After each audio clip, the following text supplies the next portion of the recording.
Bienvenidas, bienvenidos todos, todes. Estoy muy contenta de estar en esta mesa porque realmente es un privilegio para mí alternar con estas personalidades y que ustedes puedan establecer un diálogo aquí, circular, y que podamos pues aumentar nuestras interpretaciones, consideraciones respecto a lo que ustedes hacen en los escenarios.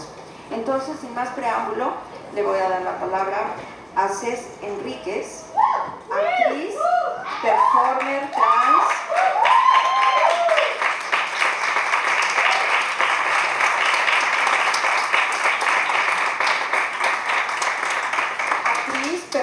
trans, cantante, dramaturga, directora y activista antirracista. Ha creado La Pretty Woman, Por Jodidos y Hocicones y Fiera, con presencia en festivales nacionales e internacionales LGBTQI+. Desarrolla proyectos comunitarios con personas privadas de libertad, trans en vulnerabilidad y la comunidad Mushe. Ganó el Premio Metropolitano de Teatro 2021 y 2024. Ha sido becaria del FONCA y residió en The LAC y Magic Theater. Actúa en 7 veces a Dios y La Historia de Juana. Es un honor contar contigo y tienes la palabra.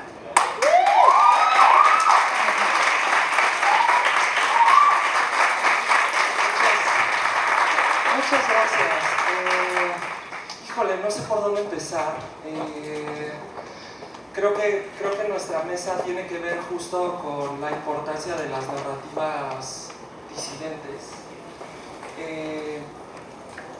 Y tal vez podría yo decir, no me gusta mucho hablar a veces de mi trabajo como en un sentido personal.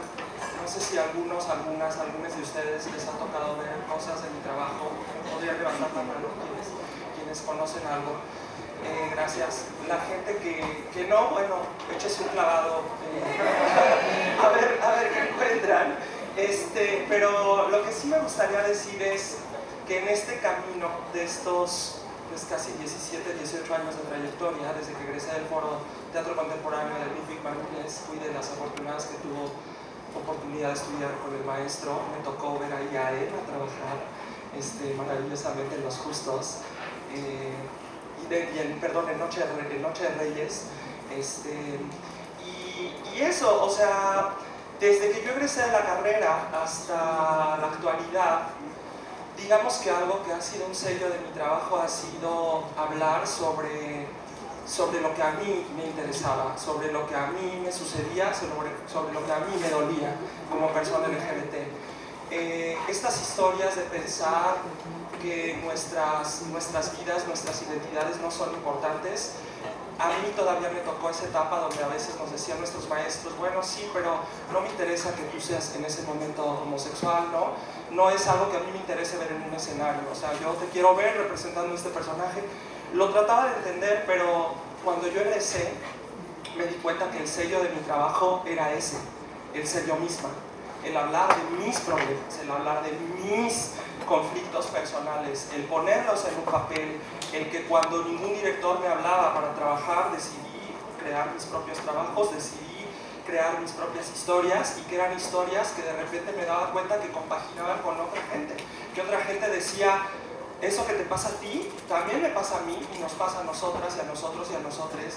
Y entonces eso me parecía muy interesante, me parecía había gente que decía, es que estás dando voz a cierta comunidad. Nunca me he sentido activista de nada, siempre he hablado por mí de manera personal, y creo que lo personal se vuelve universal. Y entonces cuando uno toca esas cosas desde lo honesto, desde el dolor, y desde el dolor personal que hemos sufrido, en este caso algunas disidencias, te das cuenta que otras personas allá afuera lo viven, y entonces convertirlo en creación me pareció como muy interesante.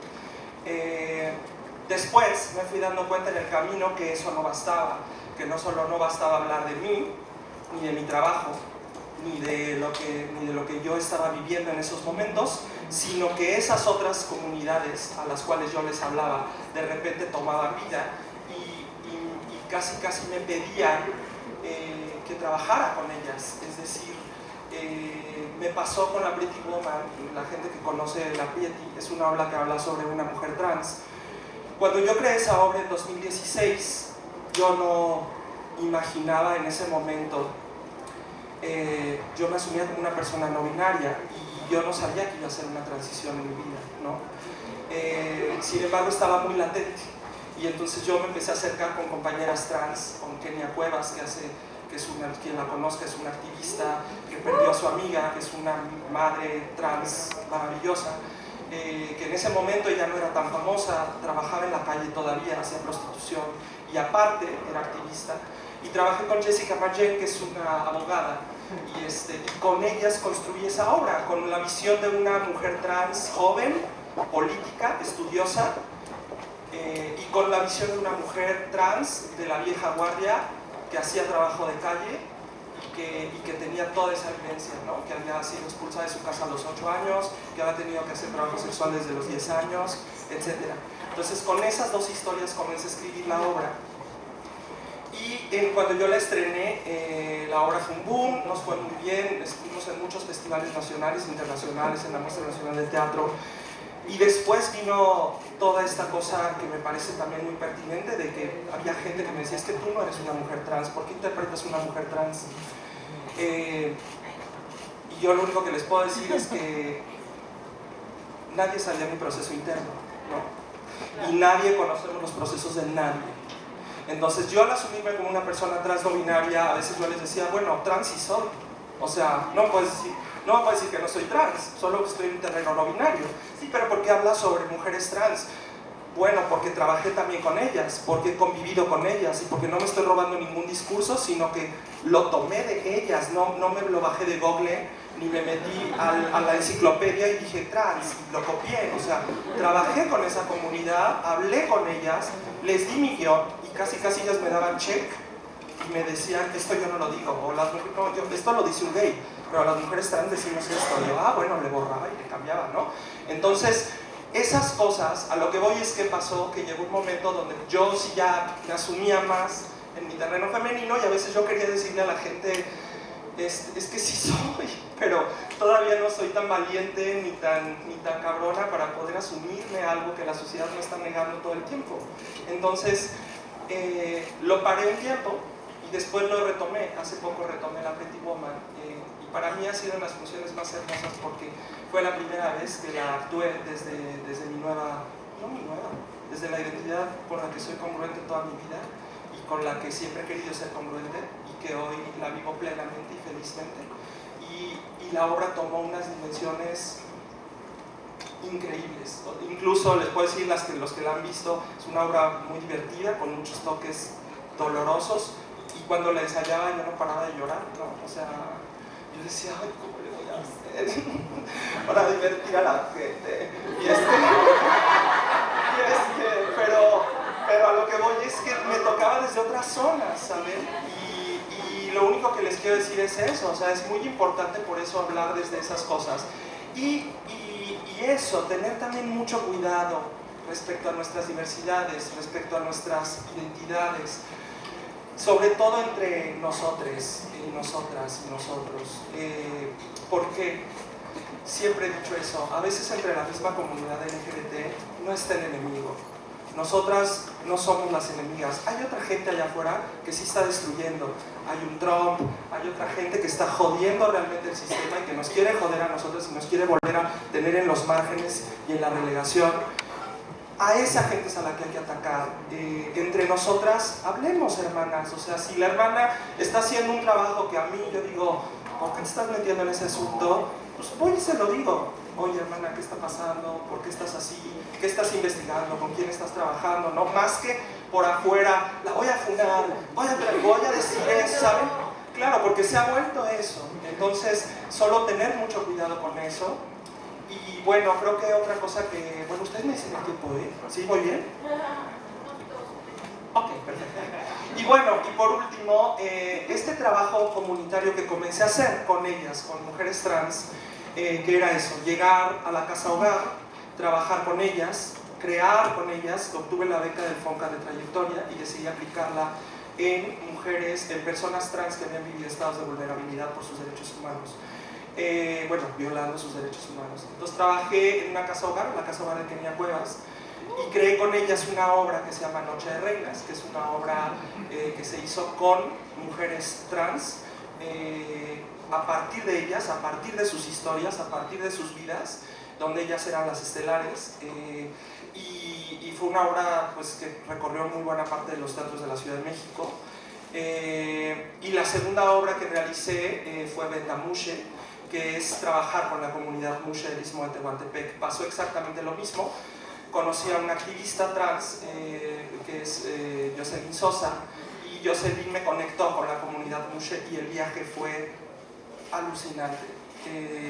Esa es otra cosa que me parece importante. El trabajo comunitario ahorita está muy sonado, ¿no? Pareciera que este gobierno nos impulsa a que si nos van a dar una beca, pues hay que trabajar con la comunidad. Y lo único que yo les digo de corazón, amigas, amigos, amigues, es sí, pero la comunidad pues no son juguetes, ¿no? Hay que vivir con la comunidad, hay que trabajar en la comunidad, no llegar una semana, armarnos el proyecto y ya lo sacamos y ya nos ganamos la beca del FONCA. No, el trabajo con Venda Mushe fue estar con ellas 6 meses, fue trabajar con ellas 6 meses, 7 meses, hoy son mis hermanas, hoy son mis amigas. Fue eso, fue conocer sus mundos, conocer el mercado, conocer el río, conocer sus espacios, escucharlas, crear con ellas, conocer sus historias, y crear una historia que fuera de ellas, que hablara de esta comunidad Mushe que la tenemos tan endiosada y que todo el mundo dice son aceptadas, son queridas, son amadas, y cuando uno llega a Tehuantepec es todo lo contrario. O sea, uno ve la relegación, uno ve cómo las golpean desde niñas, uno ve cómo no las quieren, uno ve cómo las relegan a trabajos femeninos, es decir, lavar, casa, prostitución, hacer de comer, ¿no? Si hacen eso, aceptadas, ¿saben? Entonces, claro, ellas no son conscientes. Y lo padre de Venda Mushe fue que de repente ellas se cuestionaban esas cosas, ellas mismas eran, o sea, entonces, pues no soy, al parecer no soy tan aceptada en mi sociedad zapoteca, ¿no? O sea, no pasa. Y bueno, creo que pues, a grandes rasgos como que solo me gustaría como hablar de eso. Me gustaría más que en algún momento, si ustedes tienen alguna pregunta, algún cuestionamiento, yo se las pueda responder con todo el corazón. Y creo que decirles eso, o sea, tal vez de lo más valioso que me he llevado en este momento fue eso, que he aprendido que las narrativas originales prefiero yo, es mi manera personal de verlo, y comparto y respeto a quien decide montar Bodas de Sangre, y quien decide montar un Hamlet, y quien decide montar, es validísimo desde otras perspectivas. A mí no son narrativas que me interesen, a mí me interesan las narrativas propias, las narrativas originales, las narrativas que puedo crear con estas comunidades con las cuales nunca han sido escuchadas, con las cuales nunca han sido realmente escuchadas, porque vemos miles de documentales de HBO, pero escritos por alguien más, ¿no? Y entonces, cuando una les pregunta a ellas dicen, hay uno creo que sale por HBO, no recuerdo, que dice, el poder está en mis trenzas, ¿no? Entonces, está la mujer así, la trenza volando, y Pantene, no sé qué, ¿no? Y un día estábamos viendo el comercial con ellas en la casa, estábamos probando unas garnachas, y de repente una de ellas les digo, oye, mana, ¿de verdad el poder está en tus trenzas? Ay, la pura mamada, dice, ¿no? O sea, claro, para mí era como, claro, o sea, entonces, ¿de dónde se sacó esto o esta de que el poder de las Mushe está en las trenzas? O sea, pues se lo escribió el de Pantene, ¿no? Y está válido, es un comercial, pero es más bonito escuchar a ellas cuando ellas te dicen, pues el poder de mi casa está en, por ejemplo, en la obra hay unas tanguyus, que son unos muñequitas de barro, que no sé si las conocen, pero son unas muñequitas de barro que son del Istmo de Tehuantepec. Y ellas nos contaban que son unas muñecas que son para niñas, o sea, son las muñecas con las que las niñas zapotecas jugaban. Y entonces las Mushes son las Barbies. Las Mushes siempre querían jugar con las tanguyus y pues nunca las dejaban.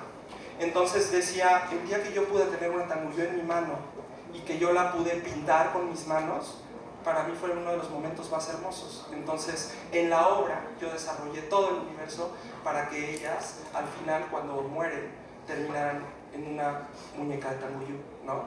Entonces, para mí eso significaba mucho más y me parecía mucho más poderoso que las trenzas de pandemia, ¿no? Entonces, bueno, pues hasta ahí lo dejamos.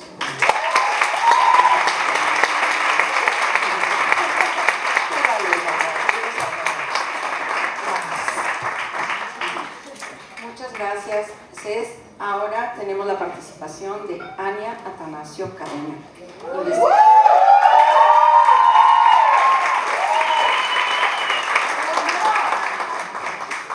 Es investigadora, creadora escénica, directora, traductora y catedrática a lo largo de 22 años de carrera artística, con diversos reconocimientos y premios.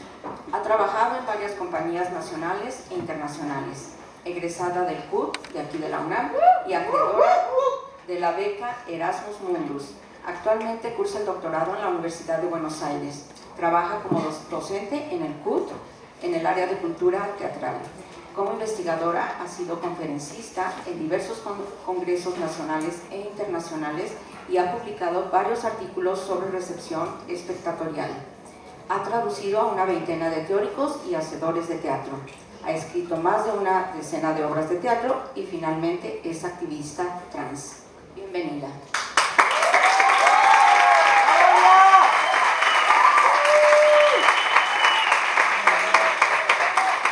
Pues yo empiezo con mi tinglado. A esta que tienen enfrente, y hay que nombrarme de esa manera, es una colimota, provinciana, iguana cocotera, ñoña, otaku, teatrera de corazón, trans, pero blanca. Y es importante entender que la interseccionalidad, de entrada, no es un mecanismo para estar creando juicios externos, es para la autoconciencia de los niveles de opresión y de privilegios. Sí, soy provinciana, sí, fui jodida, sí, fui chola, pero aquí estoy, y estoy viva. Frente a violencia sexual, en 3 ocasiones, siendo niña, más niña, y mi madurez. Esa soy yo. Vengo herida, vengo jodida, y además, pues evidentemente al ser una marica regional, pues, ¿qué iba a pasar? Que todo el mundo se iba a meter conmigo. Yo voy a hablar, pero ahí está. Vamos a ponerlo en grande. Perdón, también soy neurodivergente. Vean todo lo que me tengo que tomar al día. ¿Alguien puede ayudarme, por favor, a darle clic? Que estoy más temblorosa. Aquí, mira. No me tires mi tinglado, mi vida. Pues yo voy a hablar del extractivismo cis, de las realidades e imaginarios trans, ética y responsabilidad social. Lo que tenemos enfrente de nosotros es ciertas fotografías de Fair Show Escárcega, quien en últimas fechas pues tuvo un atentado contra, bueno, la policía se metió con él y fue golpeado, agredido y tiene miedo. Ay, alguien que me ayude porque tengo que ponerle clic. Mil perdones, me pongo así. Aquí, mira, búscale. Ahí, escúchale play. Pues no se escucha, pero lo que está, a quien estamos viendo es Alok Vaid Menon, activista trans y performer, artista. Pues lean. Es lo más importante. De lo que habla Alok es que tenemos un beneficio natural de la comedia, porque somos cómicas. ¿quién va a competir con eso? En el momento en que yo entro a escena, es para ustedes. O sea, yo entro al mundo tan solo para hacerles reír. Eso es lo que somos. Es así como el mundo cis nos considera.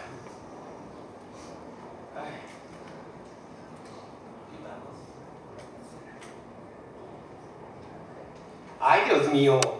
Dale, puchale, please.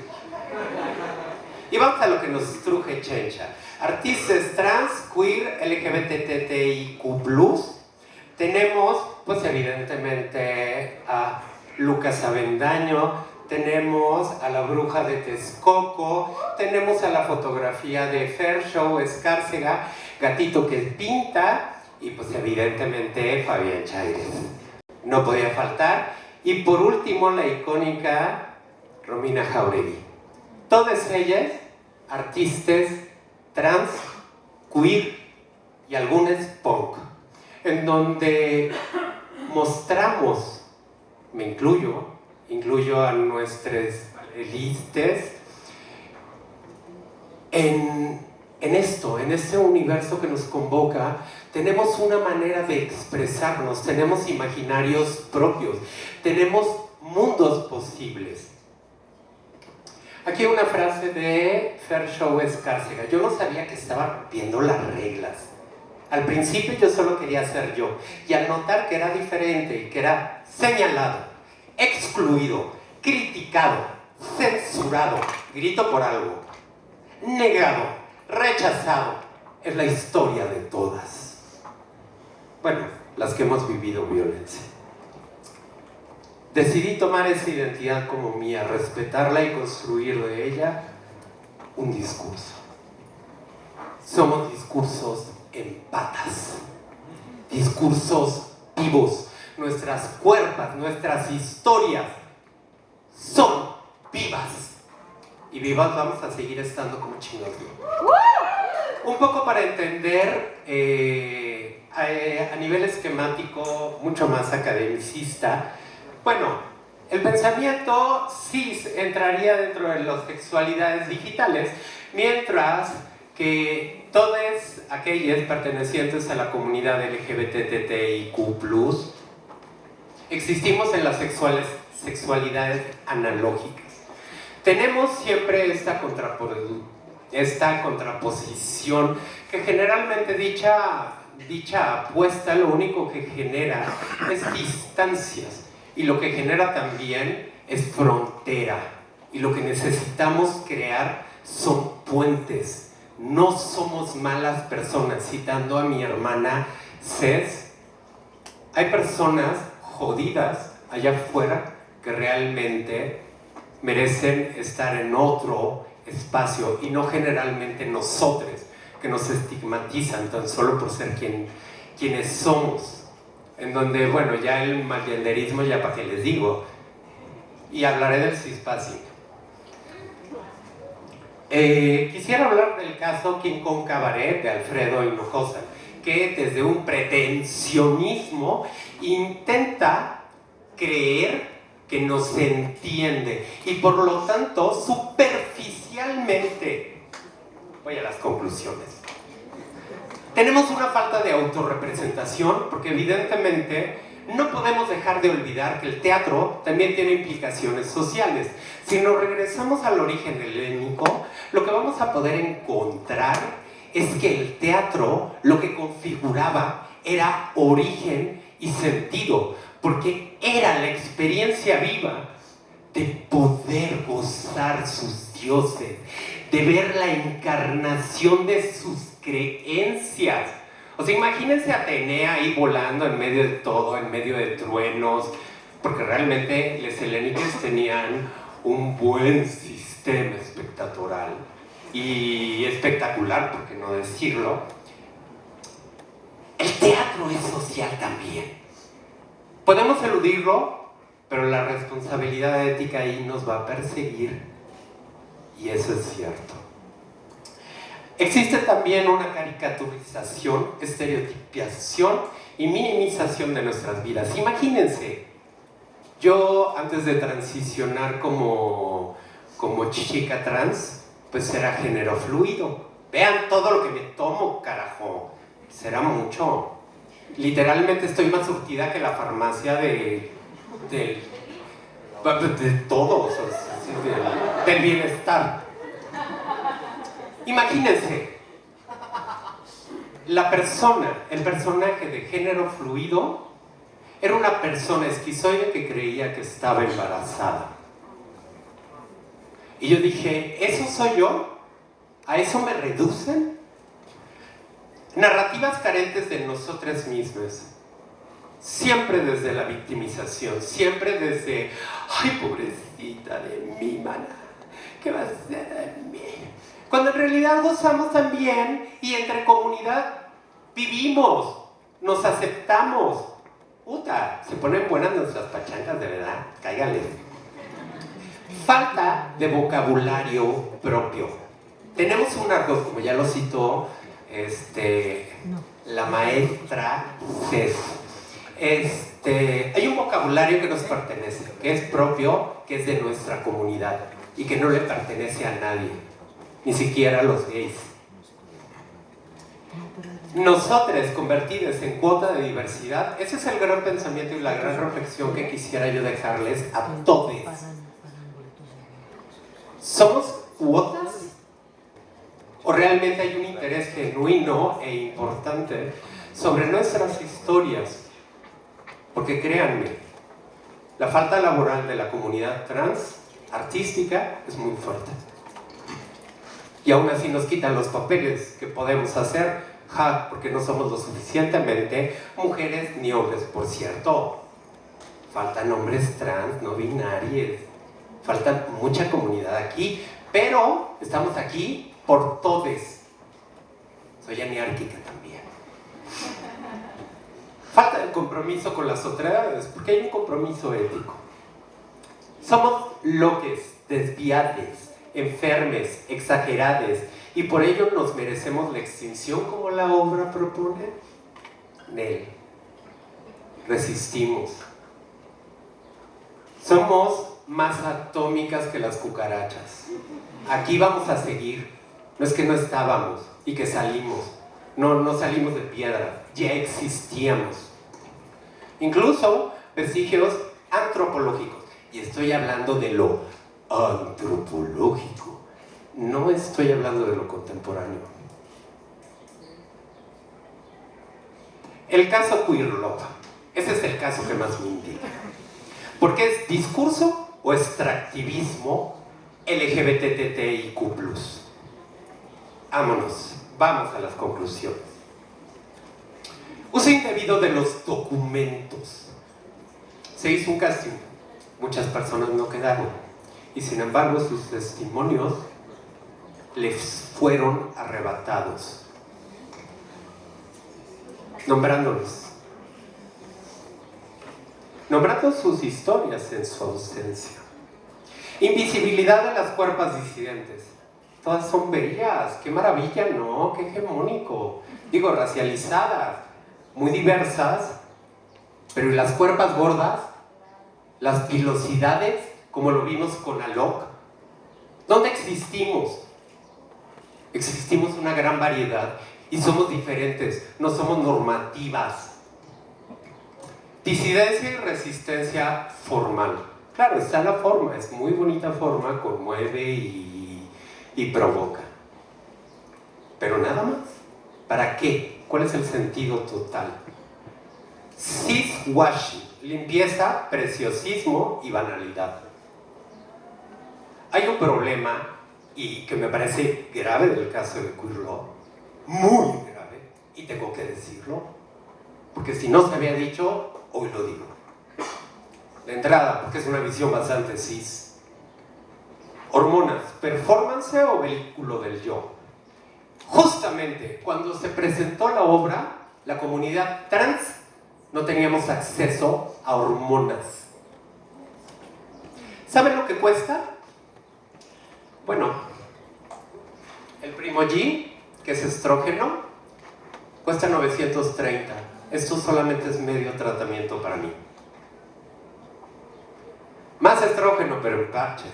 Tiene 3 y cuesta 680. Espironolactona, aquello que nos baja la testosterona, afortunadamente. 720 pesos. Díganme quién en México va a poder hacer si la comunidad trans está muy precarizada.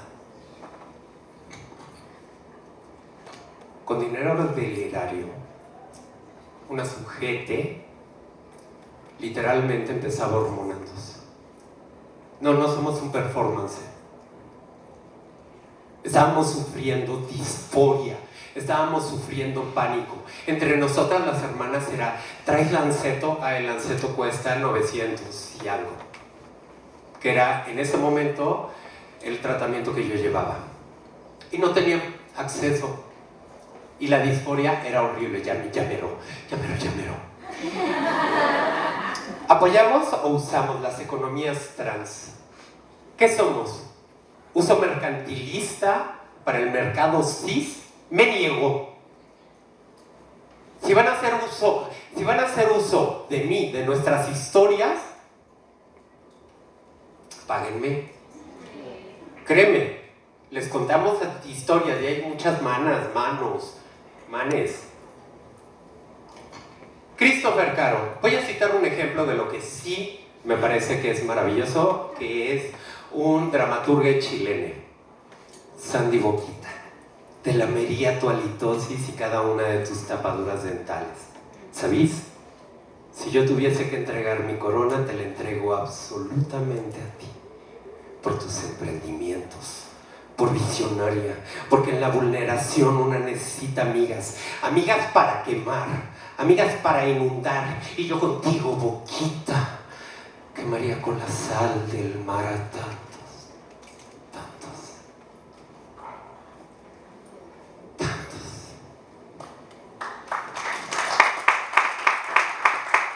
¡Ojo! Tenemos a una escritora no binaria. A ver, espérenme, traigo el texto. Uy, no, hombre, yo, según iba a sacar textos, una no le da el tiempo. Alejandra Castro tiene una obra llamada Tigui, sobre la problemática infantil trans. Léanla. Y en conclusiones, hace un camino de autorrepresentación. Necesitamos nombrar nuestras historias. Falta real de apoyo a las disidencias. No quien tome temas a las disidencias. Censura, discriminación, opresiones sistémicas y precarización laboral. Ética del colectivo cis frente a las realidades que nos circundan a la comunidad trans. Si van a ser aliades, háganlo. Pero como diría Diana Mafia, una maravillosa feminista, para ser feminista argentina, para ser feminista no necesitas nacer mujer. Lo que necesitas es negar el pacto patriarcal. Así que sí, podemos ser feministas según Diana Mafia, según otras maneras no. Pero si no, tenemos el transfeminismo. Apoyos pensados desde, por y con la comunidad LGBTTIQ+ para la comunidad. Es decir, llámenos, invítenos para hacer políticas públicas. Créanme, somos artistas, somos reflexionadoras y al mismo tiempo vivimos bajo el miedo de que nos puedan matar allá afuera. Creación de políticas culturales, sociales, económicas y políticas propias para la comunidad LGBTIQ+. Y he dicho...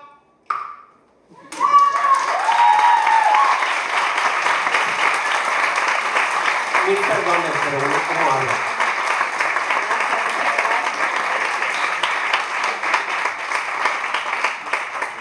Vamos a continuar con las participaciones. Y ahora le toca... ¿Dónde está?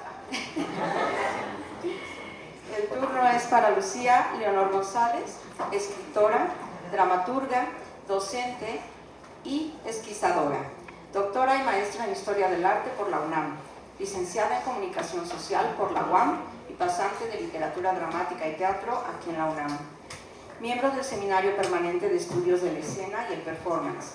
Imparte clases en la UNAM, en la UACM y el Conservatorio de Actuación.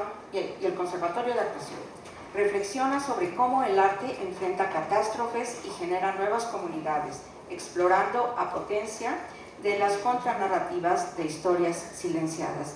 Bienvenida, Lucía. Adelante.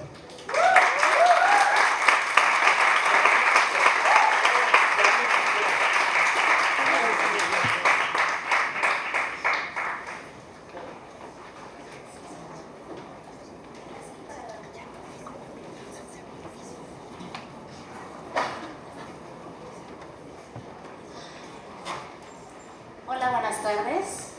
Quiero agradecer muy sinceramente esta invitación y arranco con una confesión. Pensé mucho sobre lo que yo podía aportar a esta mesa, cómo podía abonar a esta conversación, y la verdad es que me dio un poco de pánico escénico. Entonces hice lo que suelo hacer cuando me siento perdida, y es que me fui a las raíces de las palabras. Dice José Antonio Marina que las palabras son senderos abiertos y que es una tristeza cuando se olvidan palabras, cuando se pierden para nosotros, porque estamos justamente perdiendo accesos a la realidad. Son caminos hacia nuestras historias, porque el significado de cada palabra se construye a lo largo del tiempo y a través de diversas interacciones. Pero no divago y les cuento que la palabra diverso viene del latín diversus, y significa distinto a otro. Y a su vez, la palabra diversidad está asociada con diversitas, que refiere a la abundancia, a la variedad, y a divertere, que significa girar en dirección opuesta, alejarse, separarse, dirigirse a otras cosas, salir de lo habitual. Y es así como divertere se vuelve raíz de divertido. Les propongo que recorramos este camino con estas palabras que nos propone la mesa, y mi primera parada es en Tamaulipas. Cuando estaba estudiando la maestría en Historia del Arte, era ya una criatura diversa, como nos suele ocurrir a quienes venimos de artes escénicas y estamos en un tipo de posgrado de esa naturaleza. Y cuando estábamos en la definición de los temas de investigación, la coordinadora del posgrado en ese entonces me sugirió muy enfáticamente que viera una obra de teatro grabada y que hiciera un análisis semiótico de la iluminación, o que analizara el vestuario. No tengo nada en contra de la semiótica, pero yo, que en ese momento atravesaba una crisis vocacional, no quería recorrer ese camino. Quería investigar sobre experiencias que me recordaran por qué seguir insistiendo en esta labor. Y entonces, originalmente me propuse investigar cómo se daba el convivio particular de Teatro para el Fin del Mundo, que, si lo conocen, comenzó haciendo intervenciones a espacios devastados por ciclones. Por la particular geografía de Tampico, los hace susceptibles a esas catástrofes, pero cuando se aguzaron las violencias que atravesaban el estado, entonces la compañía decide intervenir espacios desocupados, deshabitados por la violencia, y tomar un posicionamiento frente a eso que estaba ocurriendo en sus tierras. Insisto, no me interesaba un análisis semiótico, la verdad, ni de vestuario, ni ver obras grabadas. Lo que yo quería saber, lo que me intrigaba, porque ya en el recorrido también descubrí otras compañías que estaban en el estado haciendo lo que me decían el heroísmo de lo cotidiano, el no dejarse avasallar por la violencia. Lo que yo quería saber era cómo es que un quehacer que precisa la reunión de cuerpos puede celebrarse cuando se desconfía de los otros. ¿Cómo es que siguió habiendo teatro en un estado donde se había reconfigurado incluso el lenguaje para nombrar a eso que se había vuelto inefable, porque decirlo les podía costar la vida? ¿Cómo se pone el cuerpo cuando en la calle hay escenas tan hórridas y tan constantes que las necropuestas en escena, que los narcomensajes y las narcomantas ya eran una normalización para ellos? Y ya desde entonces empecé a enfrentar una serie de cuestionamientos, como ¿cómo es que una mujer va a viajar sola a uno de los estados más peligrosos del país? Deberías encontrar un hombre que te acompañe, o si no vas con un hombre, yo que tú no iba. ¿Por qué quieres investigar algo tan oscuro cuando hay temas tan hermosos dentro de la historia del arte? ¿No te gusta Van Gogh? ¿Por qué no investigas sobre las jacarandas? Sería lindo que hablaras sobre las jacarandas, y así sucesivamente.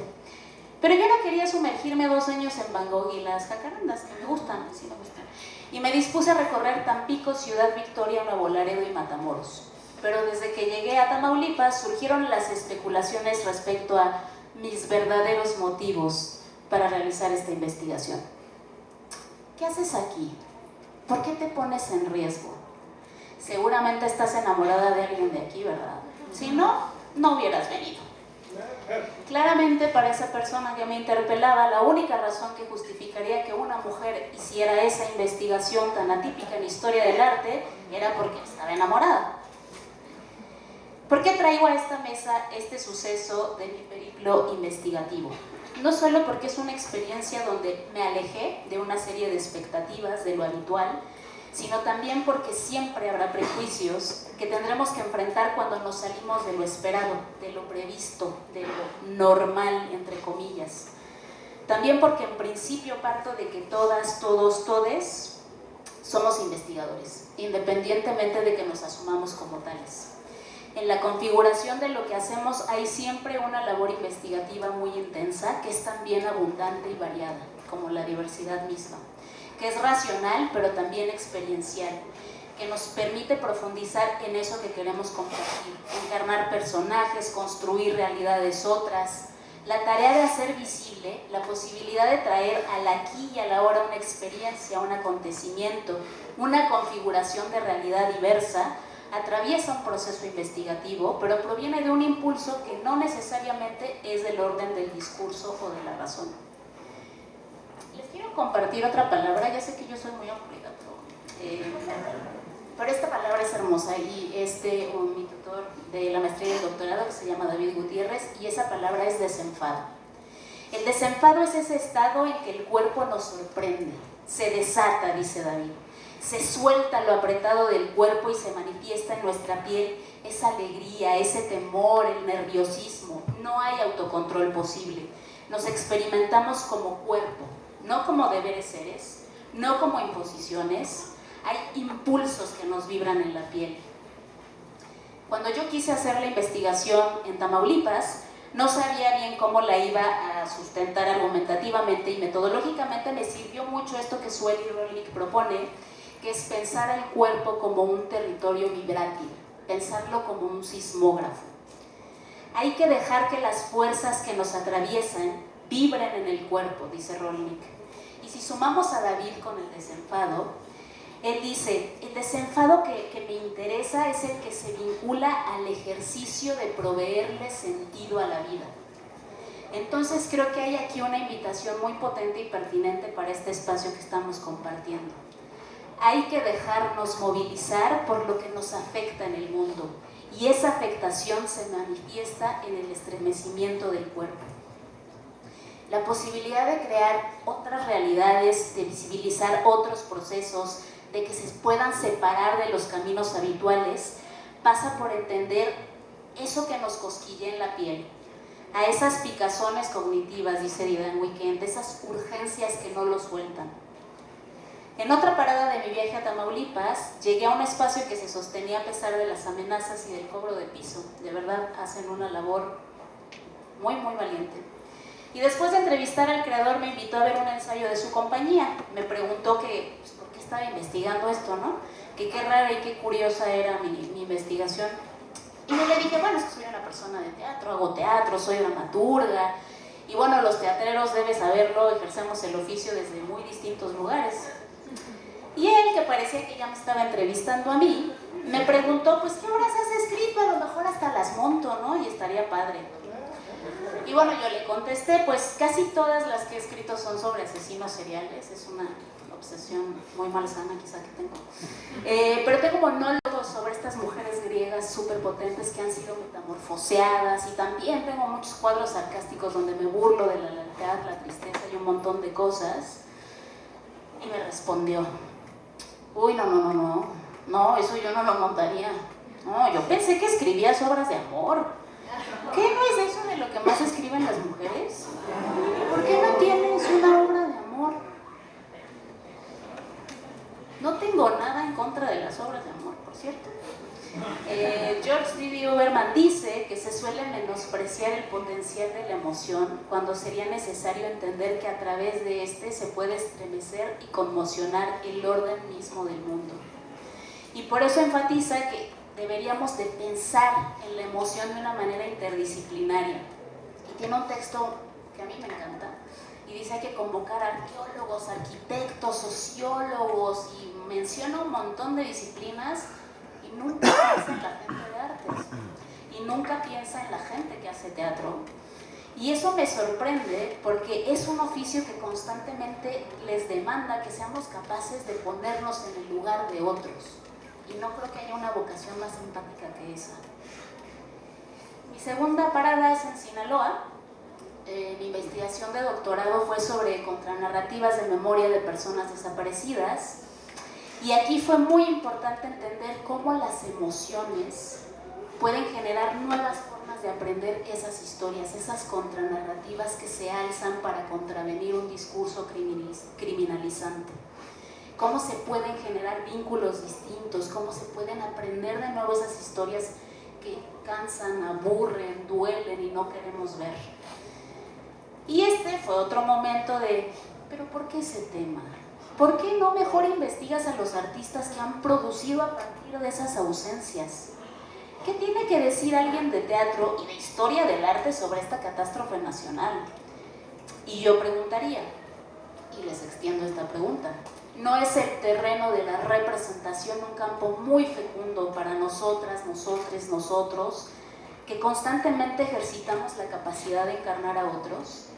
¿Quién mejor para pensar en la potencia poético, política, afectiva de las diversas formas de traer a la presencia esas ausencias e interpelar a la gente que no se ha enterado o no se ha dejado afectar? Por cierto, les comparto a propósito de esta investigación, sometí a dictaminación un artículo en una revista de Ciencias Sociales y Humanidades y me hicieron estas observaciones que les quiero compartir. Escribe con demasiados adjetivos, se sugiere que los recorte. Escribe con mucho sentimiento y hubiera sido preferible que escribiera en primera persona del plural porque le da mayor formalidad a la escritura. Cuando estudiaba literatura dramática y teatro, estudié a la par comunicación social en la UAM Xochimilco y todavía recuerdo lo que me dijo la profesora que me enseñó a escribir correctamente ensayos. Tú no eres nadie para escribir en primera persona. Yo no tenía pensamientos originales, no había aportado ningún conocimiento, no me había ganado todavía el derecho de escribir desde el yo. Lo que les quiero compartir es que siempre van a enfrentar expectativas, siempre hay deberes seres, siempre hay imposiciones, siempre hay moldes en los que aparentemente habría que encajar, siempre hay temas que no deberías abordar, siempre hay cuestionamientos, y lo cierto es que cuando respondemos a eso que vibra en el cuerpo, cuando nos dejamos temblar, diría Derrida, cuando nos desenfadamos, logramos ser esas voces, esas escrituras, esas creaciones que dan cuenta de esta diversidad de otredades que somos. Atrévanse a hacer esas otras miradas, esos múltiples y abundantes puntos de vista. Atrévanse a escribir en primera persona, porque solo ustedes saben lo que les simbra el cuerpo. Como habrán adivinado, esta divagación no pretendía darles ningún tipo de conclusiones, pero les reitero la invitación: desenfádense y déjense temblar.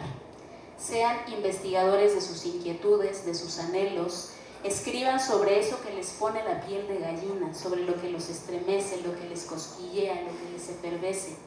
Dejen que sus escrituras dramatúrgicas, investigativas, corporales, espaciales, les provean sentido a las urgencias de su vida. Muchas gracias.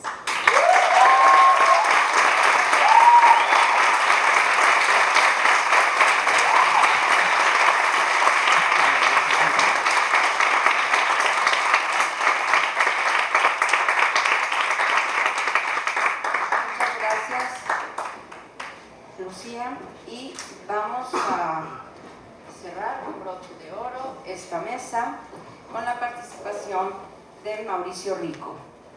Mauricio es un artista multidisciplinario, director de movimiento y coreógrafo, formado en la ENAD del Imbal. Ha trabajado en teatro, danza, ópera y cine.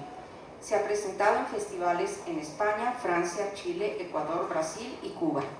Ha sido becario del FONCA y premiado por la ACTP y los premios Metro. Docente en teatrería, estudio y asesor en la maestría en dirección escénica de la ENAC. Dirige plataforma BM, con la que creó Grama Geométrica del Encuentro, estrenada en 2022 con apoyo de Fidanza. Bienvenido, Mauricio. Hola, todos. Me dejaron la vara bien alta. Bueno, pero también me prepararon el terreno como para esta intervención. Mucho gusto, yo soy Mauricio, estoy muy honrado y feliz de estar en este encuentro, compartiendo con colegas este espacio. Y bueno, mi participación se va a centrar, aprovechando que la mayoría de ustedes son estudiantes de alguna carrera profesional artística, pues en ese recorrido, como en el recorrido un poco entre lo académico y artístico que me tocó, ¿no? Y ahí haré conclusiones al respecto. Cuando me hicieron la invitación, la verdad es que yo de primera instancia pensé en, voy a hablar un poco de la importancia de la figura del dramaturgista en la escena contemporánea, específicamente en la coreografía, como lo que me atañe y un poco lo que me vibra actualmente. Cuando vi pues la premisa de la mesa, dije, órale, también me compete y me interesa. Entonces preparé un acordeón, la verdad, para poder hacer cortito el tiempo y más ágil, y les voy a compartir esta reflexión. Entonces, bueno, quisiera comenzar esta participación con dos reflexiones. Una que está relacionada con el entorno de mi formación académica y artística y cómo esto determinó el desarrollo de mi vida profesional, y la otra pues de carácter personal que voy a compartir en este foro. Como ya lo mencionaron en la descripción, a mí me tocó formarme primero como bailarín o una especialidad en danza y luego en el teatro, bajo una lógica pedagógica en la que las metodologías de enseñanza todavía no eran consideradas como inclusivas. Es decir, la oferta dramatúrgica, escritura teatral, la dirección y por ende el camino de formación estaba muy regido por la norma heterosexual. Las narrativas de las relaciones heterosexuales en los ejercicios de ficción, cuando yo estudiaba actuación, o formas de representación binaria, eran el único espacio legítimo para reconocer una forma de amar o de atracción, y parecían los únicos medios para explorar la actuación. En ese contexto, sin duda, pues retrasó un poquito mi salida del closet, en un intento pues de poder cumplir ciertas expectativas de esa norma históricamente dominante. Cuando comienzo a darme cuenta que las posibilidades narrativas y de representación existentes pues no me representaban del todo, y a medida que las normas sociales sobre el género y la sexualidad comenzaron a ser notablemente visibles, aparece en mi camino profesional otras posibilidades creativas que han desempeñado un papel muy importante en mi perspectiva artística. El encuentro con creadoras, creadores con los que he tenido la fortuna de colaborar, que generando sus propias metodologías de creación han utilizado la escena como medio para desafiar y cuestionar las estructuras tradicionales de identidad, expresión de género y orientación sexual. Y pues conocer otras formas de trabajo provenientes de procesos pues específicamente abordándose desde la experimentación, me acercó a realidades diversas de las identidades sexuales y de género, y me alejó de alguna forma de modelos de enseñanza-aprendizaje que sin quererlo perpetuaban formas de pensar, actuar y ver el mundo que definitivamente pues ya no compartía. Me gustaría como mencionar algunos proyectos recientes que han marcado como esta revancha, pero me voy a situar específicamente en un proyecto en particular. Desde la diversidad de proyectos artísticos recientes en los que participé como creador, me detendré específicamente en @niñoquebaila, cronología subjetiva, que corresponde específicamente a la letra G del abecedario disidente. Y bueno, quiero compartir con ustedes tres problemáticas que abordamos en la dramaturgia y dirección de la mano del maestro Antonio Salinas, y que sin duda incentivaron que asumiera mi preferencia sexual de una forma más abierta, libre, responsable y sobre todo amorosa, muy importante. Cito textualmente 3 puntos clave que surgen en la dramaturgia. Hay un grupo de personas que piensa que la G de lo LGBTIQ+ está superado. En la obra se presentaba este dilema. Yo me encuentro, digamos, en medio de 2 generaciones de gays radicales o extremistas, en la que aparentemente unos no quieren dialogar con nosotros, ¿no? La generación de los 10 y tantos y 20 y tantos que no quieren dialogar con los de 40 y tantos, 50 y tantos y más. Y en este sentido, pues todos de alguna manera nos perdemos de lo que nos separa, pero también de todo lo que nos une. La obra, @cronología subjetiva, parte de un documento histórico específico. Es una nota periodística que decía, bueno, ahorita cito la nota, pero ese documento está enlazado con historias de ficción, con la intención de hacer un cambio en el paradigma de la narrativa. Se entrelazan con acontecimientos históricos descritos en una cronología subjetiva del movimiento LGBTIQ+ mexicano. Y digo subjetiva pues porque no está en un orden lineal. Y esta cronología me ayudó a traer a la memoria y sobre todo al recuerdo que para que hoy estemos aquí sentados, sentadas, sentades, hablando libremente de estos temas, muchas personas y grupos de activistas defendieron y literalmente pusieron el cuerpo y salieron del closet en cadena nacional para que hoy pudiéramos tener estos derechos o privilegios, según la perspectiva, y la posibilidad de libertad. Esta obra, con una dramaturgia original, aludiendo un poco a mis compañeras, ¿no? Sí, apelo por las narrativas originales, es un intento de tejer puentes de identidad gay entre diversas generaciones y revela que, aunque se ha hablado mucho en distintos lenguajes académicos y artísticos de la letra G, sigue sin resolverse. Cito puntualmente, y es lo que me atañe de manera personal: lo legal en un sentido avanza, pero el mundo emocional y amoroso sigue desarticulado. Y ahí viene mi anécdota personal. Este proceso artístico me permitió reflexionar sobre las complejidades de mi propia identidad y al mismo tiempo cuestionar cómo en el mundo del arte y de la dramaturgia aún hay muchos temas que continúan siendo desafiantes y que, a pesar de los avances legales que han sido muy importantes, aún existe un rezago significativo en el ámbito emocional y amoroso. Es decir, la letra G sigue sin ser resuelta como pensábamos que lo estaba. Aún se requiere de una mayor reflexión, visibilidad y entendimiento, sobre todo un espacio para la restauración. Gracias.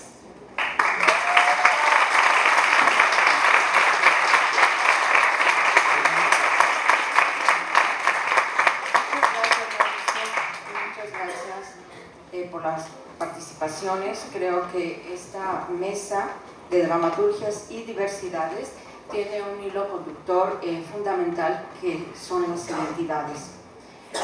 Cada quien habló y abordó el aspecto de la identidad desde diversas ventanas, y creo que eso es muy rico para pensarlo en una facultad de Filosofía y Letras y para vivirlo en un colegio de Literatura Dramática y Teatro. Entonces, pues yo creo que vamos a abrir a preguntas. Tengo algunos subrayados de cada quien. Bueno, de los discursos de cada quien. El caso de Cés Enríquez, pues sí, el tema de las identidades, un subrayado en ser sí misma, procesos personales que devienen en diversidades, esos recorridos en laberintos, en viajes para descubrir y para narrarse de otras maneras. Ania, pues asumir la identidad y la comedia como un medio para pues hacernos reír, pero contagiarnos de esa felicidad, porque no tenemos por qué estar tristes aunque esté en medio este señor Trump bombardeando al mundo. Exacto. Y bueno, justo tu postura de discursos de resistencia. Lucía, nos has abierto un panorama frente a lo académico, que siempre es bastante pues impositivo en algunos casos, y yo celebro tu fortaleza y el enfrentarte a esas voces de profesores que dictan que no puedes escribir desde la primera persona, ¿no? Entonces, esto de la investigación acerca de los cuerpos también depositados en diversas realidades que crean otras realidades y otras contranarrativas. Y Mauricio, pues fue muy breve pero muy conciso en sus planteamientos. Lo que más rescato es esto del proceso amoroso, ese crecimiento, que si hay un abandono, no solo del sí mismo, sino quizá de un entorno familiar directo, cercano, no se puede fortalecer la identidad. Entonces yo creo que es muy importante que tengas esto en mente para pues la configuración creativa de tus propuestas. Lo amoroso sigue desarticulado, dice Mauricio Rico. Pues gracias a toda la mesa, y ahora vamos a abrir a preguntas y participaciones, por favor. Básicamente la problemática de las disidencias LGBTIQ+ se llama de una manera patriarcado, porque también hay que reconocer, y eso sería un ejercicio vital de la comunidad cisgénero masculina gay, que generalmente separa, no mis vidas, ni locas, ni manas, ni nada. Lo femenino no nos articula como débiles. Así que, detrás de todos esos discursos, pues está el patriarcado, pues cómo no. Bueno, entonces abrimos a preguntas, participaciones. ¿Levantaste la mano? ¿No? Bueno, están muy tímidos. A ver, Daniel. Gracias, John. Hola, yo soy Daniel, soy alumno del Colegio de Literatura Dramática y Teatro, y creo que un poco alejándome un poco de las dramaturgias, yo soy dramaturgo, pero creo que mi participación viene más a una pregunta quizá más personal, en donde hallar esa fuerza para decir o contar o escribir lo que nos atañe cuando el mundo se siente tan, no sé, tan doloroso. En mi experiencia yo tengo ese privilegio de que tengo ese heteropasing, que generalmente soy muy hetero para la comunidad gay, pero muy gay para la comunidad hetero. Y ahorita mi mayor problema siempre ha sido que tengo mi pareja que se mueve en este espectro trans. Todavía no hemos platicado sobre si se mueve en esta cosa del no binario, pero en un hombre trans. Y ha sido muy doloroso porque pues ha sido muy difícil salir, ha sido muy difícil caminar por las calles, nos han agredido,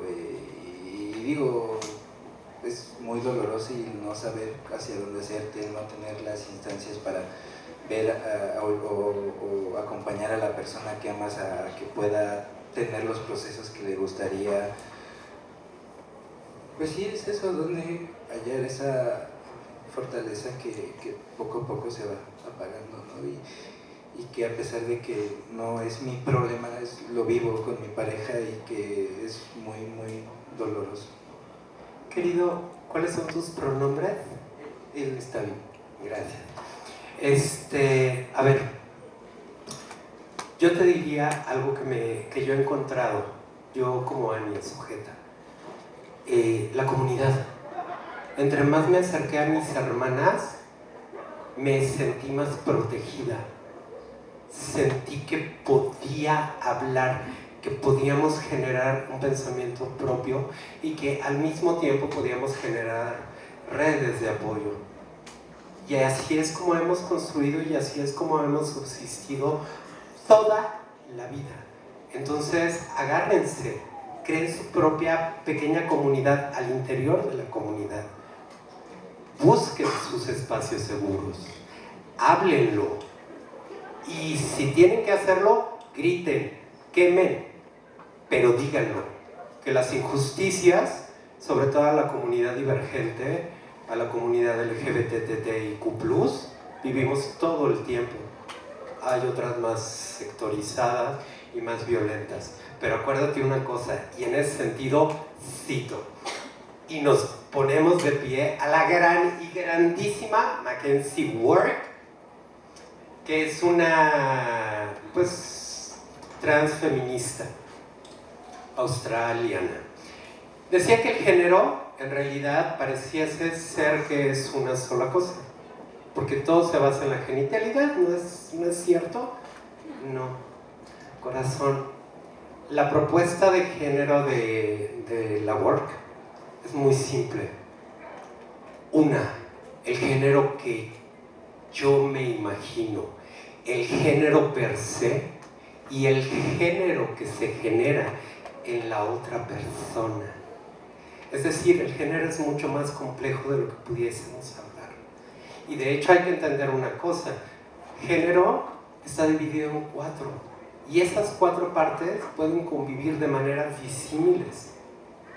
Sexo biológico, orientación sexual, identidad de género y algo que se nos olvida, expresión de género. Que vemos mujeres raras, masculinas. Yo nomás a lo mejor sumaría a lo que dice mi hermana, que te diría que exactamente trabajar con tu propia comunidad te puede ayudar mucho. Lo que yo decía hace rato, no pensar a la comunidad solo como el objeto de estudio, sino en este caso tú lo estás viviendo. Te cuento rapidísimo, o sea, dentro de los universos que yo he podido trabajar, que fue con las compañeras trans, donde a mí me ayudaron en mi proceso personal, o sea, yo puedo decir que comencé a trabajar con ellas y gracias a eso fue que yo comencé a aceptarme cada vez, a vivir, a decir momentos que yo decía, esta parte de la hormonización yo no la quiero, o sea, yo no quiero vivir esos procesos. Y entonces fui una cabrona que se puso a entrenar como perra y como yo quería, y yo quise crear mi cuerpo a mi manera, en mi forma femenina que yo deseaba, hasta donde mi cuerpo me lo pidiera, porque yo no quería hormonizarme, ¿no? Era mi manera de resistir ante la sociedad que me decía, tienes que tener unas tetas gigantes, no las tengo que tener, es un cuerpo trans y así soy hermosa y así me vivo y así me vivo plenamente, ¿no? Entonces, esas cosas, a lo que voy es, yo me acerqué con ellas. Fierce Fiera fue la obra en la que yo me abrí públicamente como persona VIH positiva. Trabajé con gente comunidad, con gente VIH positiva. Mi asistente, o sea, no fue solo de, ay, voy a meter al casting a personas VIH positivas porque de eso trata la obra. No, era, si voy a hablar de esto, pues tengo que trabajar con ellos. O sea, el asistente tiene que venir y hablarme de sus pedos y decirme, hoy fui a la clínica Condesa y me pasó esto, pasó aquello, y para mí era una manera de decir, esto tiene que estar, lo puedo hablar, lo podemos hablar en la obra, y después el asistente terminó siendo uno de los actores, que es lo que decían hace rato, ¿no? No podemos tomar las historias de los compañeros para luego agenciarlas y decir que son nuestras y que yo soy la dramaturga. No, o sea, en este caso, si mi compañero entró, él funciona como actor y él funciona diciendo sus propios textos, ¿no? A menos que entonces pues yo lo ponga en el crédito y entonces yo utilice esas cosas.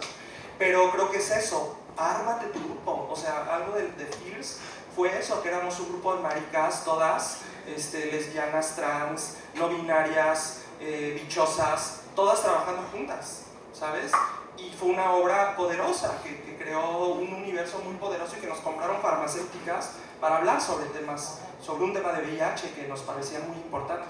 Entonces, pues eso, yo creo que eso, fórmate tu comuna, crea sé valiente desde tus universos, y lo que decía la maestra, el yo importa, habla de tu historia, habla de lo que estás viviendo, vuélvelo lo que sea. A mí en estos momentos, honestamente, creo que las ¿cómo se llama? Los géneros teatrales me los vengo pasando porque se me da la gana. Me interesa, o sea, haz ficción, haz biodrama ficcionado cabaretero, haz lo que se te dé la gana con ese texto, vívelo, crea tu comunidad, habla de tus historias y te juro que si es honesto y si es verdadero, habrá mucha gente allá afuera que quiere verlo y que se va a identificar con él.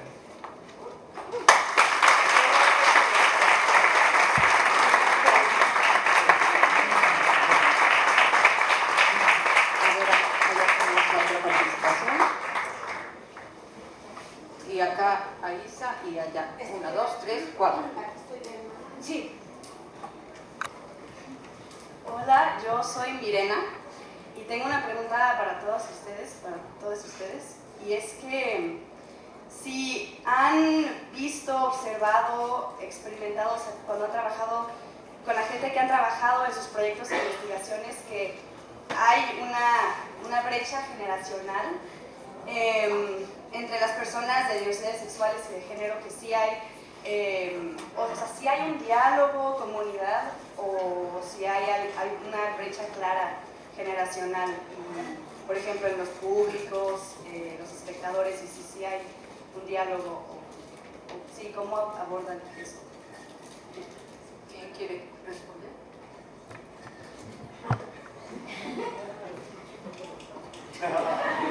Voy a contestar por varias cosas. Sí, hay problemas, pero también depende de la empatía de la otra persona. Porque no es una cuestión generacional, mi vida. Te pongo un ejemplo. La compañía de CDLB, una compañía belga, perdón, es que tengo mi influencia belga. Y pues llama a aquellas personas que eran personas viejas y por primera vez podían soñarse a sí mismas, podían divertirse, podían hacer lo que en sus tiempos hacías encerrados.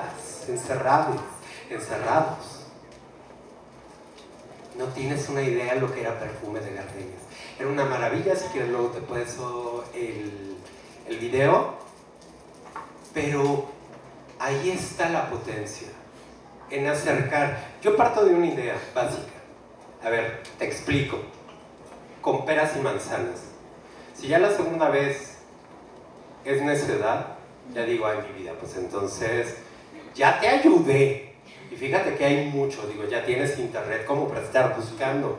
Pero a estas alturas del partido, incluso comunidad LGBT, TTIQ+, se me ha acercado a mí directamente y me ha dicho, oye, cuídate más, vístete mejor, o sea, vístete no tan cortito. Y yo, no, si de por sí en algún tiempo seré berenjena, espero no, o sea, no ahorita, pero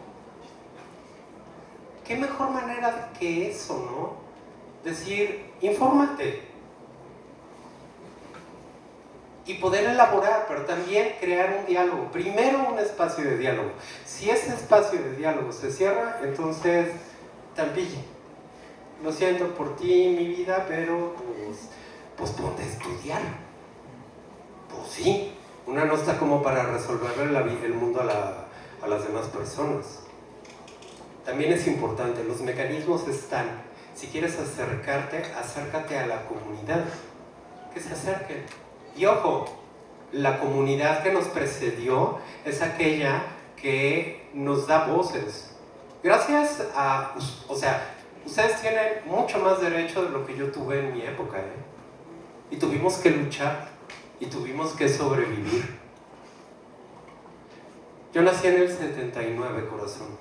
Un poco para que te des cuenta, ya ando añeja. Ya ando crujientita de lo mío. Pero la cosa es que no puedo dejar de ver quién soy yo. No puedo ir en contra de mí misma. No puedo ir en contra de mi propia historia. Empatía, comprensión.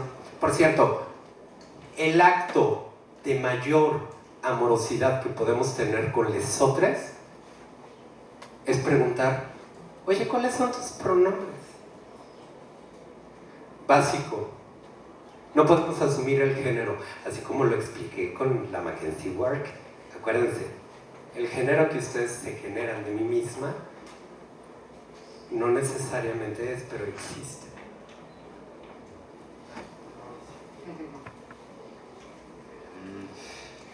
Pues mira, creo que una de las posibilidades de libertad que da generar tus propios proyectos es generar o encontrar tus propias estrategias para comunicar, como bien dijeron las compañeras, puentes de comunicación o de relación entre otras generaciones, ¿no? Voy a regresar al tema de Arroba Niño que Baila, porque quien escribió la dramaturgia y la dirección es Antonio Salinas, que es un creador con una trayectoria notable, con más de 25 o 30 años de trayectoria, pero además él tiene 50 años. Me buscó a mí como un intermediario generacional para poder hacer este puente de comunicación entre la generación de los 20 y de los 50. Porque justo era el debate, ¿no? Como un poco la tesis de la obra era, aquí hay una brecha, aquí hay alguien que no quiere dialogar o entender. Entonces generamos esa estrategia, la decisión de la dirección fue, necesito un creador con ciertas características, pero sobre todo que pertenezca, corresponda a una generación específica para poder hacer el puente. Entonces es encontrar tus estrategias en la creación propia para poder pues sí, encontrar esos medios de encuentro. Yo me quedo pensando en esto que dice Ania, y lo comparto a propósito también de los procesos investigativos. No es una labor de la comunidad sensibilizar necesariamente.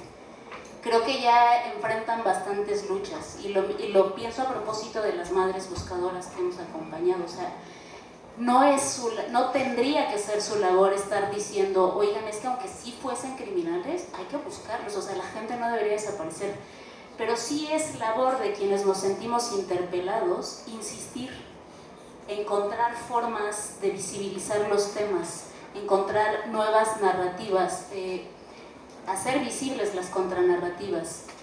Creo que justamente no se trata de delegar el peso de estas transformaciones en quienes ya cargan con estas luchas, sino que cuando nos sentimos interpelados, nos sentimos acompañantes de ciertos temas, justamente podemos coadyuvar de alguna manera desde nuestro lugar muy particular, sin que tampoco sea nuestra misión. O sea, creo que cuando logramos sensibilizar a otras personas, otras generaciones, yo, por ejemplo, mi papá estaba como, sí, los 43, pues ¿para qué se roban camiones, no? O sea, cuando logré que cambiara esa perspectiva, yo sentí que había hecho un gran cambio. O sea, y lo vamos haciendo, claro, nuestra labor con la gente cercana pues es de amor, lo hacemos por amor, pero nuestra labor como investigadores, como creadores, también es insistir en esos temas que aunque parece que ya es pesado, ya cansa, nosotros no nos podemos de pronto dar por vencidos en buscar nuevas formas de hacer visibles, porque la visibilidad, sabemos, no basta para tocar estos temas. Entonces de pronto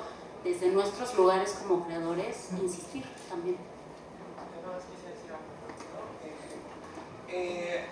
Quiero poner como dos ejemplos que me parecen importantes.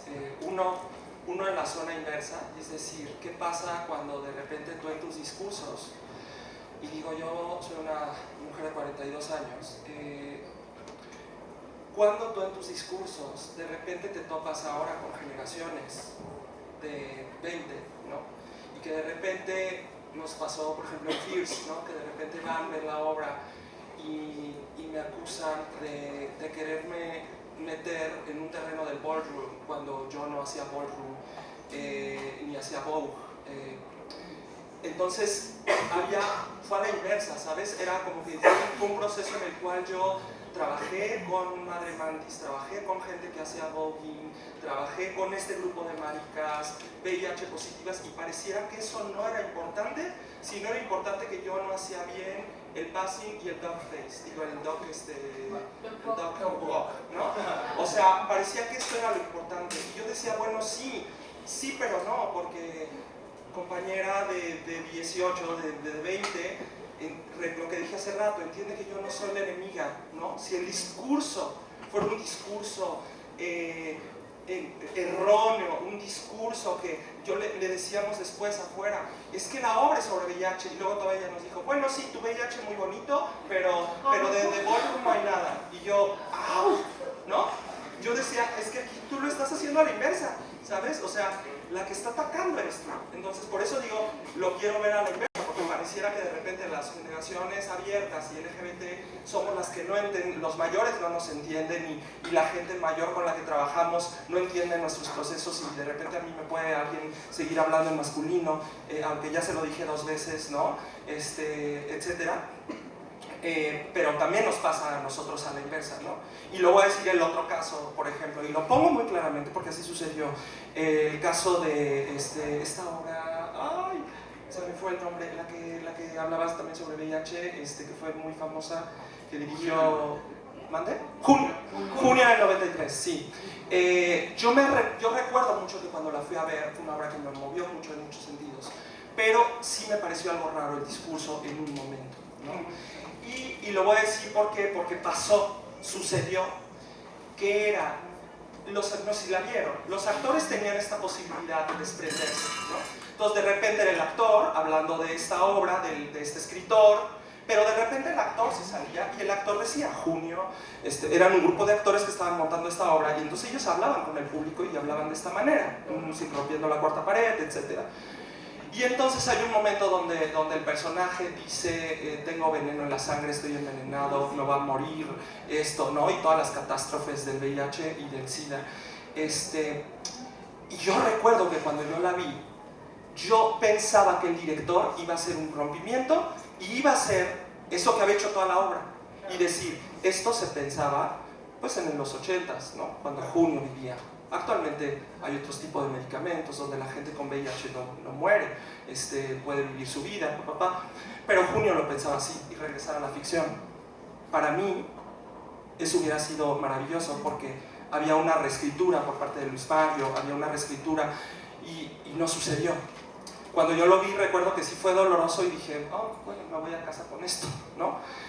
Al poco tiempo pasó que en la obra, un activista llegó y se paró en ese momento y empezó a gritar Cordero y empezó a gritar que él no tenía veneno en la sangre y empezó a hacer... Y yo recuerdo que dije, wow, yo pensé lo mismo, pero obviamente no lo iba a hacer, pero él lo hizo, ¿no? Y de repente el actor lo paró y dijo, salte, o sea, si no te está gustando, salte. Y entonces se convirtió como en un momento muy, muy complicado. A lo que voy es eso, también como creadores, repito, sí tenemos, y yo me acuerdo que se lo comenté a uno de ellos y le dije, y me dijo, es que no tenemos por qué explicarle al espectador esas cosas. Y le dije, sí y no, porque estás tocando un tema, y lo voy a decir así, discúlpenme, yo no sé quién de toda esa compañía tenía VIH. No lo sé, tal vez no es necesario que me lo digan, pero creo que si hubiera habido alguien, hubiera hecho esa observación, ¿sabes? Por eso creo que es importante, por eso es importante incluso asesorarte. Si vas a tener en tu equipo y vas a hacer una obra sobre las madres buscadoras, señora, pues haz lo que hizo ella, ve con ellas, trabaja con ellas, vive con ellas, ¿no? O sea, aquí, pues mínimo en tu equipo, que es una obra de VIH, que habla de ese tema, pues mínimo en tu equipo, mete a 2 personas, ¿no? Ya vemos muchas actrices VIH positivos abiertamente. Creo que es importante, o sea, es importante no solo por representación, por el discurso, porque no pasaría lo que Emilia Pérez, ¿no? O sea, que voy a decirlo así, ¿no? Que cuando a muchas compañeras les llegó el guión, y el guión decía eso, decía, un hombre decide hacer su transición para evadir la justicia, ¿no? Hacerse mujer para evadir la justicia. Y yo decía, incluso hubiera sido más interesante que hubieran respetado eso, te lo juro. Porque dices, bueno, pues entonces pues ya el güey y luego hubiera venido un conflicto de ella, de güey, ¿por qué tengo chichis? ¿Por qué tengo esto? Para evadir a la justicia, ¿no? Pero no, se lo saltaron y fue, me hago trans, me operé ya. Pues qué chingón. ¿Y a quién le preguntaron? Pues ni a los mexicanos, ni a las trans, ni a nadie, ¿no? Muy bien, creo que ya... Ajá, esta chica de lentes, ahí. ¿Allá? La güerita, ¿no? ¡La güerita! Perdón, pero no te conozco. Oye, tú eres la de la cabeza rosa. Exacto. Ella, y luego sigue Isa acá abajo y luego arriba. Y Terán. Bueno, hola. Yo justo con lo que están diciendo, yo tengo una pregunta que justo es cómo o qué piensan ustedes al respecto de personas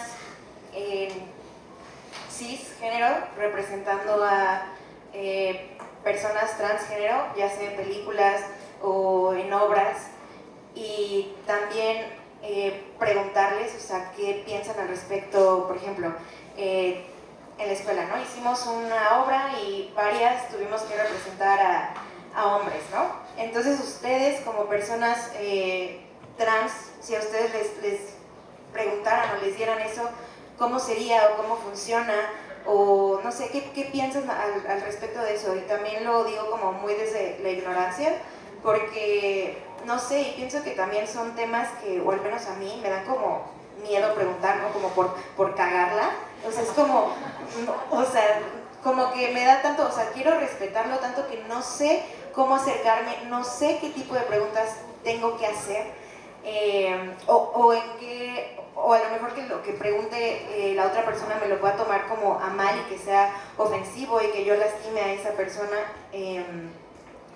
y eso. Y bueno, ahorita ya me contestó esta Cés, acerca de, también iba a preguntar como esto, qué pasa cuando estamos interesados como en hablar de estas problemáticas, pero no son nuestras totalmente, ¿no? Entonces, ¿cómo lo hago como desde el respeto, y cómo yo como una persona que a lo mejor no pertenece a la comunidad como tal, cómo puedo yo apoyar a que sea visible, ¿no? O sea, ¿cómo puedo hacerlo de una manera respetuosa, o cómo se debe hacer? O sea, me cuestiono como los cómo.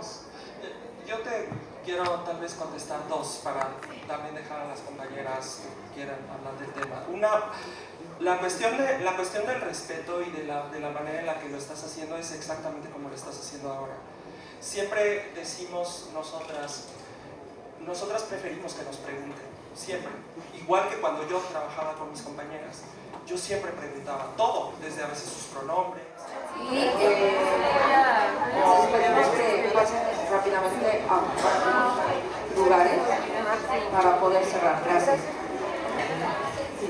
Bueno, rápido, solo era la parte de la pregunta, que era muy importante eso, cuando te tomas el tiempo de preguntarle a alguien. Nosotras, yo me siento mucho mejor cuando alguien me pregunta, oye, ¿cuáles son tus pronombres? Que a veces son evidentes, pero como decía mi hermana, puede ser que no lo sean.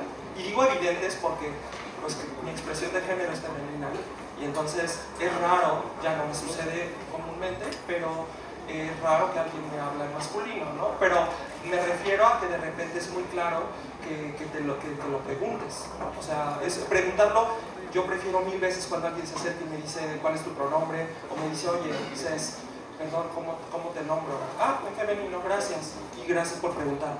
Ese es uno de los actos de amor más lindos que puede tener alguien, preguntar. Y la otra, la parte creo que me parece sí muy importante. Yo sé que nuestra capacidad como actores y como actrices es interpretar papeles, y que perfectamente podríamos interpretar un papel de otro género. Sin embargo, sí creo que por una cuestión de justicia social, nos corresponde primero a las personas que tenemos esas identidades castear esos personajes y tener esas representaciones, porque somos las que siempre hemos sido relegadas, somos las que nunca nos tomaron en cuenta, somos a las que siempre nos hacían a un lado y a las que nos decían vístete de hombre para actuar, ¿no? Entonces me parece justo que hoy, cuando se abra un casting y quieras hacer un personaje trans o una mujer trans o un personaje, pues se lo pidas a una mujer trans, porque es la que no ha tenido trabajo, es a la que le han dicho que no. Y entonces, pues, sí, regresando al tema de Emilia Pérez, y como dice el director, que buscó por todo México y no encontró nada, pues, sí, o sea, yo digo, bueno, está bien, habrá algún director que diga, busqué un chorro de actrices trans y ni una me dio el ancho, entonces le voy a decir a, no sé, a David Gaitán que nos actúe. Pues bueno, mi hermano David seguro dirá que no, ¿verdad? Pues le conozco y seguro dirá, güey, no, pues eso no, pero a lo que me refiero es eso, o sea, hay cosas que nos corresponden y hay cosas que no, y es válido. Yo, si alguien me dice, oye, busqué bajo las piedras y no encontré una actriz trans, y este actor me lo hizo y, ok, somos actores, está bien. Ojalá que lo haga con la decencia, con el garbo y que haga la representación y el respeto a mi identidad. Qué chingón y qué maravilla, ¿no? Y lo otro, yo lo voy a decir así, pero la neta es que el patriarcado, como decía la hermana, el patriarcado nos ha chingado todo el tiempo y yo al contrario, o sea, ahorita yo diría todo lo contrario, mujeres hagan papeles masculinos, chínguense a los hombres, sí, o sea, que se sienta lo que nos ha pasado también a muchas, ¿no? O sea, desde la época isabelina nos hacían a nosotras, las hacían a ustedes, o sea, es así de, pues ya nos toca también, es válido, es válido. Entonces aviéntense una obra de puros hombres hecha por mujeres y travístanse y jueguense y róbenle los papeles, está bonito. Es una moda, es una forma de vida.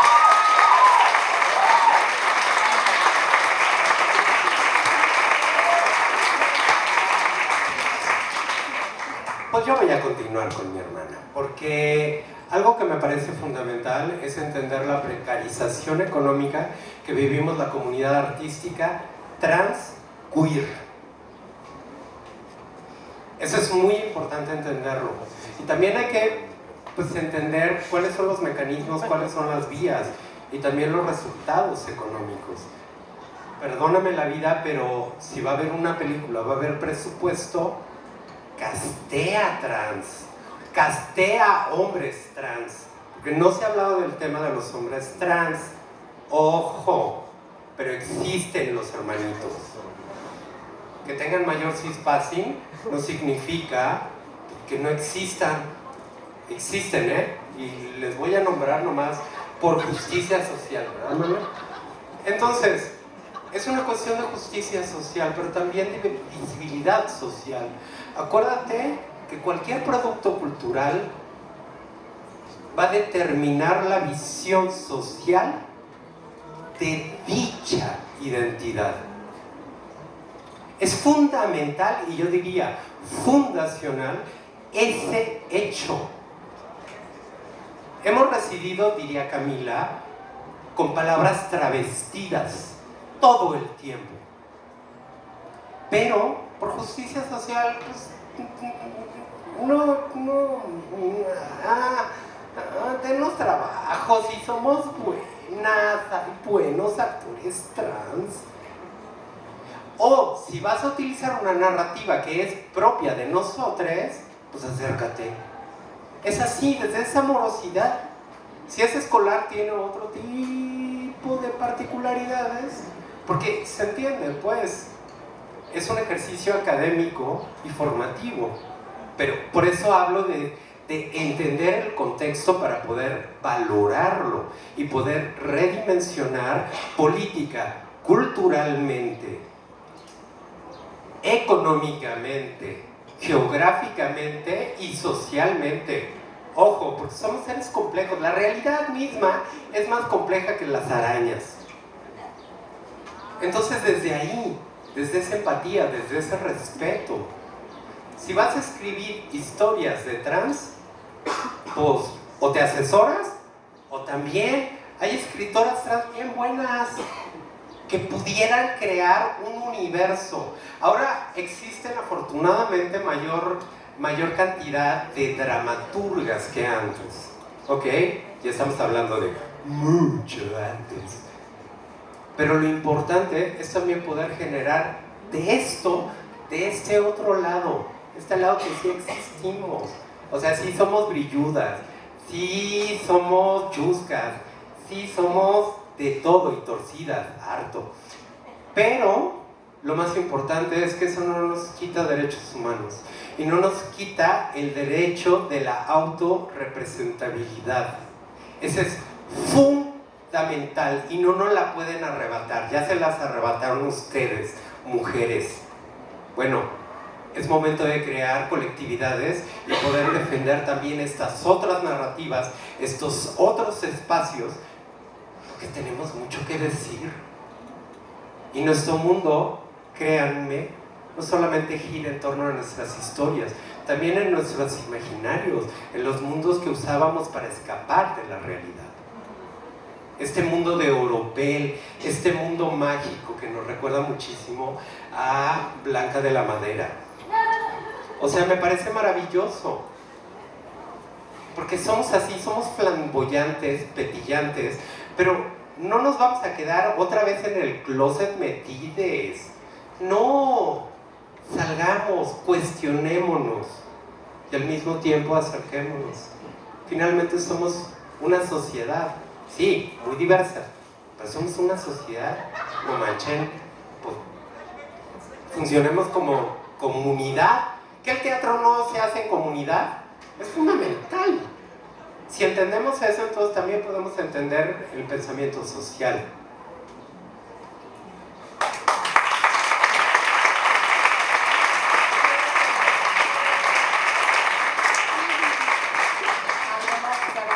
Nos vamos, Mauricio, Lucía, Ania, Cés. Muchas gracias por su participación y un aplauso.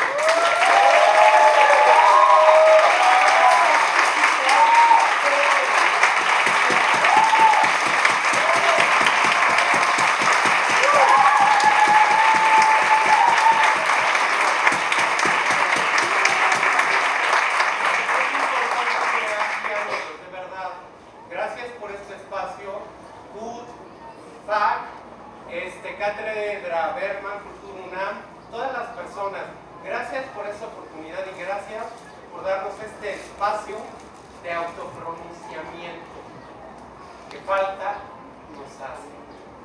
Muchas gracias. Igual quisiera sumar para tomar trabajo.